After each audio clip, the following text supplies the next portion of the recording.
Hey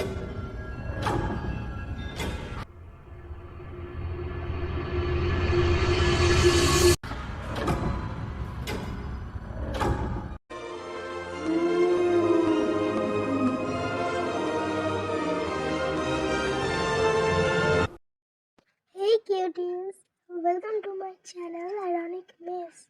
Let's start episode 3. ডায়েরিটা বিছানার উপর খোলা অবস্থায় পড়েছিল।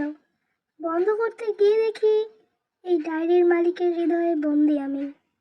ফ্রিন ব্যাকির কথা শুনে হালকা মুচকি হাসে আর ব্যাকির দিকে এগিয়ে আসতে থাকে। ব্যাকি বলে, যাই হোক, তোমায় তো হাসাতে পারলাম।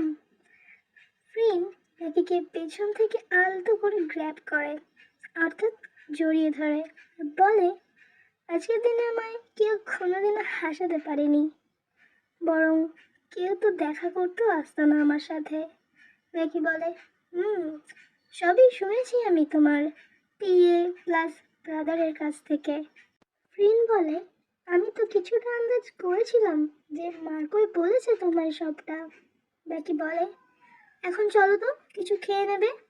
ফ্রিন বলে, না না, এখন খাবো না, ভালো লাগছে না। ব্যাকি বলে, ঠিক আছে, তোমাকে খেতে হবে না, তুমি তোমার পিএকে একটু ডেকে দাও তো। ফ্রিন তখন মার্কোকে বলে, ম্যাম ডাকছে, এসে কথা বলো। বলেই ফ্রিন শাওয়ার নিতে চলে যায়। তখন ব্যাকি মার্কোকে বলে, ফ্রিন কি খেতে ভালোবাসে তুমি কি জানো? মার্কো বলে, না, আমি তো জানি না। ব্যাকি বলে, ও আচ্ছা, ঠিক আছে, কোনো ব্যাপার না। আচ্ছা মার্কো, তুমি শুধু আমাকে কিচেনটা দেখিয়ে দাও। আর ব্যাকি গিয়ে ফ্রিনের ডায়েরিটা খুঁজতে থাকে যে তার কি খেতে ভালো লাগে। ব্যাকি কিছু রেসিপি খুঁজে পায় যা ডায়েরিতে লেখা ছিল, যে সেগুলো ফ্রিনের মায়ের রেসিপি, অর্থাৎ ফ্রিন নিজের মায়ের রেসিপি লিখে রেখেছিল। তাই দেখে ব্যাকি ফ্রিনের জন্য প্যাড থাই খাবারটি বানায়, যা এখন থাইল্যান্ডের ন্যাশনাল ডিশ। ব্যাকি খাবার বানিয়ে ফ্রিনের ঘরে নিয়ে আসে। ফ্রিন একটু অবাকই হয় আর বলে, তুমি কি নিয়ে আসছো, আর ওয়ার্কাররা কোথায় সব? ফ্রিন বলে, এটা কি শুনি? ব্যাকি বলে, খাবার মশাই, খাবার। ফ্রিন বলে, আমি তো বলেছি আমি খাবো না। তখন ব্যাকি খাবারটা খুলে সামনে নিয়ে আসে আর বলে, আমি নিজে হাতে তোমার জন্য বানিয়েছি, তুমি খাবে না? ফ্রিন তখন ব্যাকির হাতের প্যাড থাই ডিশ দেখে বলে, দাও, টেস্ট করেই দেখি। ব্যাকি তখন ফ্রিনকে একবার খাইয়ে দেয় আর ফ্রিনের তার মায়ের হাতের রান্নার কথা মনে পড়ে যায়।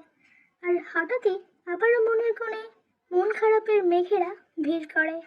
ফ্রিন বলে, তুমি এই ডিশ এইভাবে বানানো কিভাবে শিখলে? এইভাবে তো আমাকে আমার মম বানিয়ে দিত, এক্সট্রা গার্লিক দিয়ে, তো তুমি জানলে কি করে? ব্যাকি বলে, আগে খেয়ে নাও, তারপর বলবো।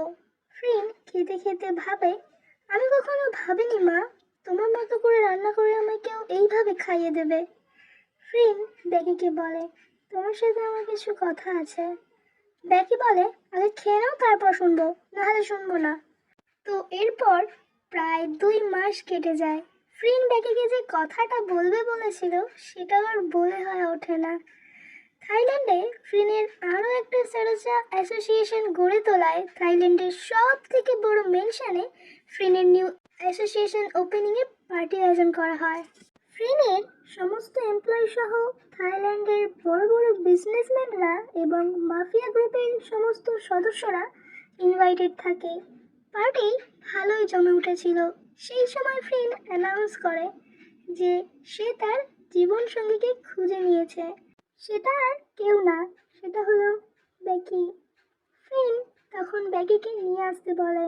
ব্যাকিকে সবাই ভেতর থেকে নিয়ে আসে আর ফ্রিন সবার সামনে ব্যাকিকে প্ল্যাটিনাম রিং দিয়ে প্রপোজ করে, হাঁটু মুড়ে বসে, এবং লাইট দুজনের উপর ফোকাস করে।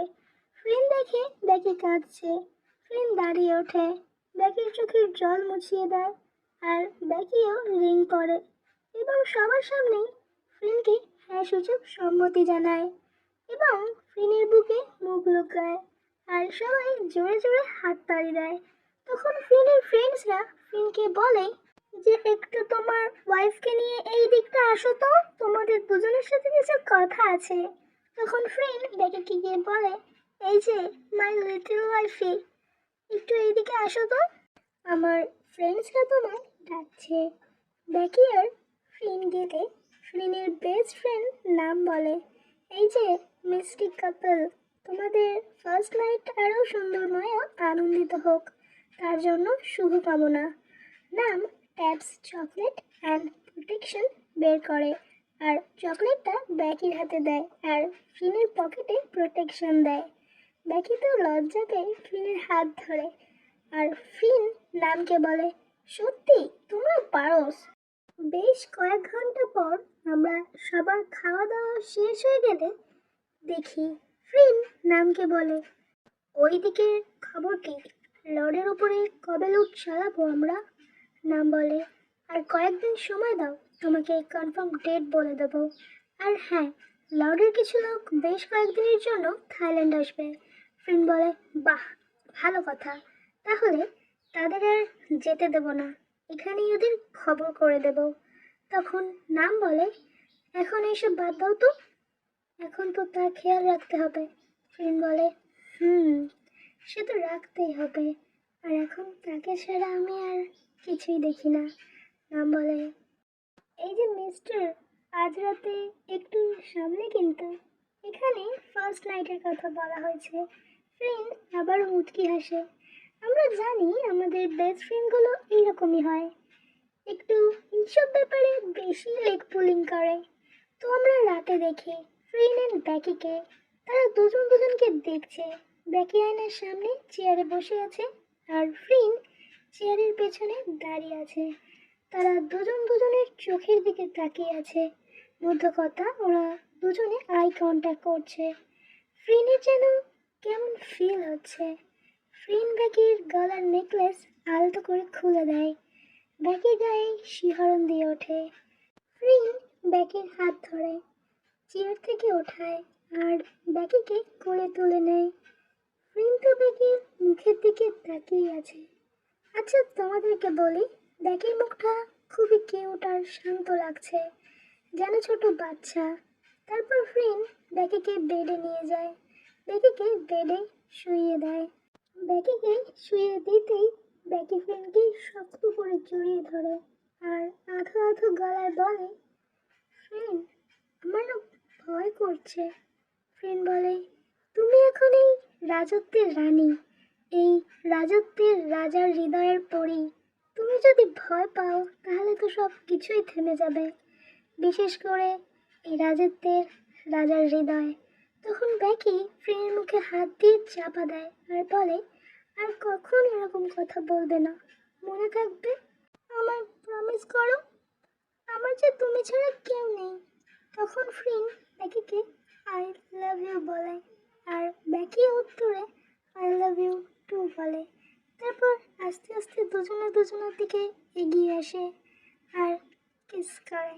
ইয়েস, এটাই ছিল তাদের ফার্স্ট কিস। ফ্রিন আলতো করে ব্যাকির লিপসে কিস করে, ব্যাকিও ফ্রিনকে কিস ব্যাক করে। ফ্রিন ব্যাকিকে বলে, তুমি আমার সাথে ওপেনলি কেন বিহেভিয়ার করছো না? তোমায় কি কোথাও কোনো রকম ভাবে অসুবিধায় ফেলেছি?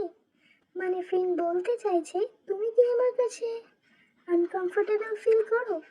ব্যাকি বলে, না না, তা কখনোই না, আসলে আমি কোনোদিনও কারোর সাথে এতটা ঘনিষ্ঠ হয়নি তো তাই। ফ্রিন বলে, আজ রাতের পর থেকে তো তুমি সম্পূর্ণ আমার আর আমি সম্পূর্ণ তোমার। ব্যাকি একটু লজ্জা পায় আর মিষ্টি করে হাসে। ফ্রিন ব্যাকির ড্রেসের চেন ওপেন করে আর আলতো করে তা খুলে দেয়। ব্যাকি হাত দিয়ে তা কোনোরকমভাবে ঢাকা দেওয়ার চেষ্টা করে। ফ্রিন তখন ব্যাকির এই কাণ্ড দেখে মুচকি হাসে আর ব্যাকিকে বলে, সত্যিই তোমার লজ্জা পেলে তো খুব কিউট লাগে, একদম ছোট বাচ্চাদের মতো লাগে। ব্যাকি আর কিচ্ছু বলে না। আজ এখানেই শেষ করছি। গল্পটা শুনে তোমাদের ফিলিংস কেমন আমাকে শেয়ার করতে ভুলো না। হুম, দেখা হচ্ছে পরবর্তী এপিসোডে। Bye bye.